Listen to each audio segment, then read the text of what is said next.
With red states making it increasingly difficult for women to practice their reproductive rights, we're seeing a trend of people going out of state in order to get an abortion and get the reproductive health needs that they have taken care of.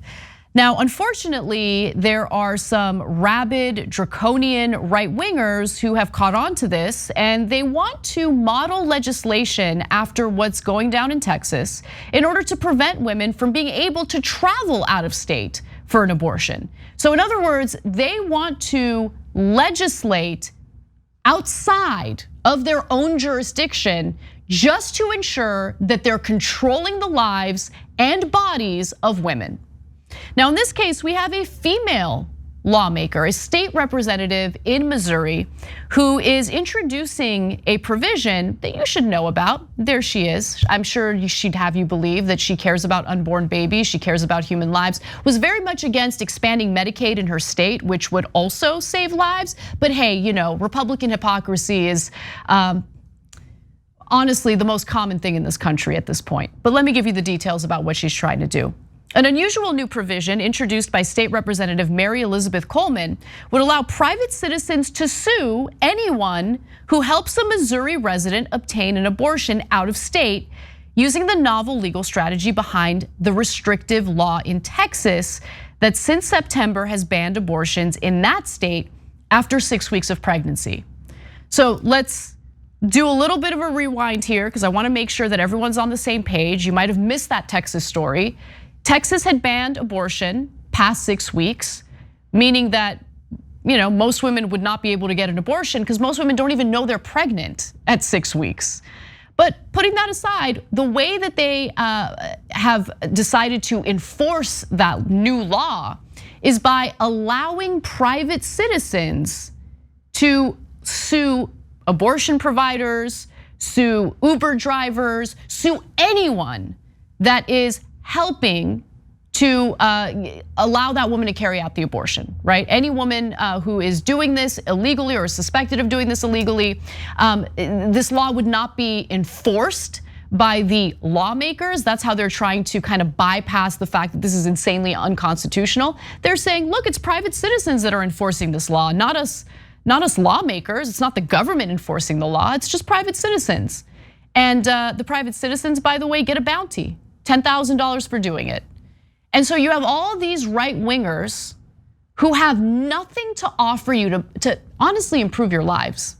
Like all they do is sit around and think about ways to encroach on your personal freedoms, your personal liberties, and your own body. That's all they do all day long, okay? They wanna go after transgender athletes and students. They want to go after women who are desperate and are seeking abortions. And in this case, this woman is like, oh, you want to go out of state?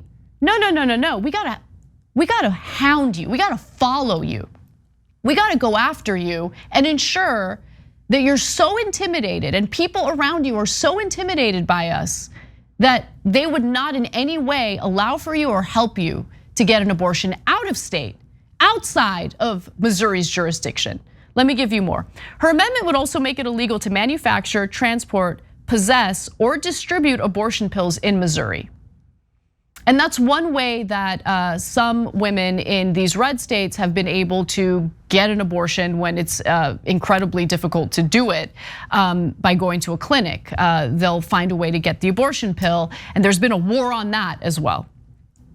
Now, this measure, if it passes, would target anyone even tangentially involved in an abortion performed on a Missouri resident, okay? And that includes, let's say, hotline staffers who make the appointments on behalf of the woman seeking the abortion, the marketing representatives who might advertise out-of-state abortion clinics, and the Illinois and Kansas-based doctors who actually handle the procedure. So anyone associated with helping the woman out could face consequences for doing so if this measure passes in Missouri. Coleman says that she's been trying to figure out how to crack down on out-of-state abortions since Planned Parenthood opened an abortion clinic on the Illinois-Missouri border in 2019. Since Planned Parenthood opened its clinic on the Missouri-Illinois border in October of 2019, 10,644 Missouri residents have received abortion care at the clinic, and that's according to Planned Parenthood. So this is what we're seeing in response to these restrictive abortion laws in red states, as a way of mitigating the damage that's being done to women who are being told that they don't get to make decisions about their own bodies.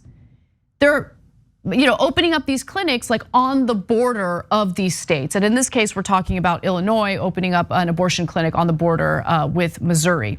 Now, abortion rights activists are saying, look, this measure is unconstitutional because it would effectively allow states to enact laws beyond their jurisdictions. But the key word there is unconstitutional. And the argument that we keep hearing from right-wingers, both in Texas and in this case, it would be Missouri, is that since it's not government officials or politicians enforcing these laws, it can't be deemed unconstitutional. It's private citizens enforcing these laws. Now, we'll see how this plays out when the Supreme Court rules on this devastating anti-reproductive rights abortion law in Texas. But considering how right-wing our Supreme Court is, it's scary to leave it up to them. It's scary to consider the fact that they refused to put a stop to this Texas law until the case is heard. They said, no, that Texas law can be implemented, and we'll see what happens after we hear the challenges to it. But in the meantime, they can move forward with making it impossible for women in the state of Texas to get an abortion. She also attached this amendment or this measure as an amendment to another bill that's making its way through the state legislature. Abortion rights activists, as I said, think it's unconstitutional, say it's unconstitutional, but we'll see how that plays out in the Supreme Court. Like the Texas law, the proposal itself could have a chilling effect. So even if it is later deemed unconstitutional, it does have a chilling effect where doctors in surrounding states stop performing abortions before courts have an opportunity to intervene, worried that they may face a flurry of lawsuits if they violate the law. The American Taliban is real, okay? It is amazing to me where when we're talking about a contagious virus, when we're talking about a contagious disease, when we're talking about doing something super simple like putting on a mask, all of a sudden the right wing understands the importance of making decisions about your own body. Now, when we're talking about something that's contagious, it ain't about you. It's about the community, right? When we're talking about COVID, if it only affected you to not wear a mask or to not get vaccinated, awesome. I don't really care. I think people should be able to make decisions about their own bodies. You wanna drink bleach, drink bleach. I don't care. Just keeping it real with you. But when we're talking about something that has an impact on other living, breathing human beings, and I'm not talking about zygotes, I'm not talking about embryos, I'm talking about actual humans who are alive. When your actions have an impact on that, yeah, I'm against those actions. In this case, we're not talking about viable babies outside of the womb. We're not talking about women who have a healthy pregnancy in the 3rd trimester. We're talking about Republican lawmakers who go out of their way to pander to evangelical voters by pretending like a group of cells in a woman's body deserves more protection than she does. Because religious beliefs somehow in a country that's supposed to separate church and state takes priority over our liberties, over our rights, over our freedoms. The people who claim that they're so in favor of cutting back on government, cut down on government, cut funding for public schools. We don't want the bureaucracy, we don't want big government. They only mean that when it comes to corporate interests. They want to deregulate so they can keep robbing us, so they can keep creating devastating working conditions for employees. But when it comes to a woman making honestly a decision about the most intimate part of her body, they want to get all up in that. They want to get super involved. And they even want to legislate outside of their own damn jurisdiction, which is what this woman is trying to do. It's disgusting. By the way, 10% of people living in her district live below the poverty line. How about do something about that? She doesn't want to expand Medicaid in her state. Oh, we just can't do it. It's too expensive. We can't expand Medicaid. So let people who can't afford healthcare die, because look at me, I'm a pro-life person. You're not pro-life. Same type of disgusting, pandering, narcissistic Republican politician. I've got a lot of negative things to say about Democratic lawmakers, and I've been very critical of them for other reasons. But when it comes to this issue, the right wing is so shameless, insanely shameless. While they sit back and watch hundreds of thousands of Americans die from coronavirus due to misinformation that's spread by their own damn party, they then turn around and claim that they care about babies. They care so much about these unborn babies. Second that unborn baby is born, we don't really care that much about that baby anymore. Let's cut food stamps.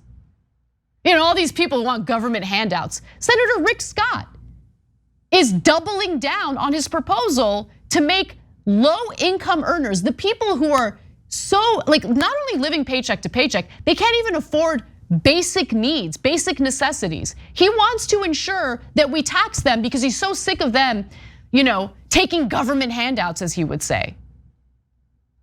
So while they abandon the needs, the basic needs of actual living, breathing humans, they focus all their energy on getting brownie points from evangelical voters, who of course have no principles for themselves. I mean, they supported Donald Trump. I mean, these religious zealots aren't so religious when it comes to supporting a guy who pays sex workers hush money payments, so information about their affairs don't come out. I mean, it's so infuriating that they get taken seriously as they make these ridiculous arguments. Let me give you a slogan from her, not even a slogan, her statement about her campaigning, about who she is as a politician. This is the last graphic. Now more than ever, we need principled conservatives in state government who will push back against the radical left's cancel culture, because that's a real problem, and defend our religious freedom, the unborn, and of course she ends it with Second Amendment. Considering all the gun violence in this country, considering how insanely laxed gun laws and all these loopholes associated with the background check has led to all of these innocent people dying across the country, she has no damn leg to stand on to claim that she cares about life. All of her actions make it abundantly clear that she doesn't give a damn about human lives. But hey, she's gonna spend her time trying to pass legislation that hounds women who are so desperate that they'll go out of state to get an abortion.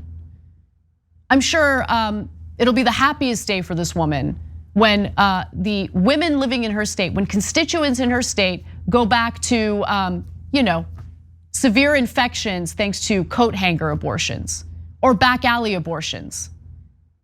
Back when Roe v. Wade there wasn't a Roe v. Wade ruling by the Supreme Court that legalized abortion. Women would get those back alley abortions, and oftentimes they'd be molested by the doctors performing the people performing the abortions. A lot of women died. In fact, even today, tens of thousands of women die across the globe as a result of restrictive abortion laws. But who cares about their lives? These pro-life people care a lot about a clump of cells that is not viable outside of the womb. That's what they care about. Because their political careers and pandering to the worst elements of society is way more important to them than doing the right thing by actually looking at what matters to their constituents and carrying that out instead. She's disgusting, absolutely gross. Thanks for watching The Young Turks, really appreciate it. Another way to show support is through YouTube memberships. You'll get to interact with us more. There's live chat emojis, badges. You've got emojis of me, Anna, John, JR, so those are super fun. But you also get playback of our exclusive member-only shows and specials right after they air. So all of that, all you gotta do is click that join button right underneath the video. Thank you.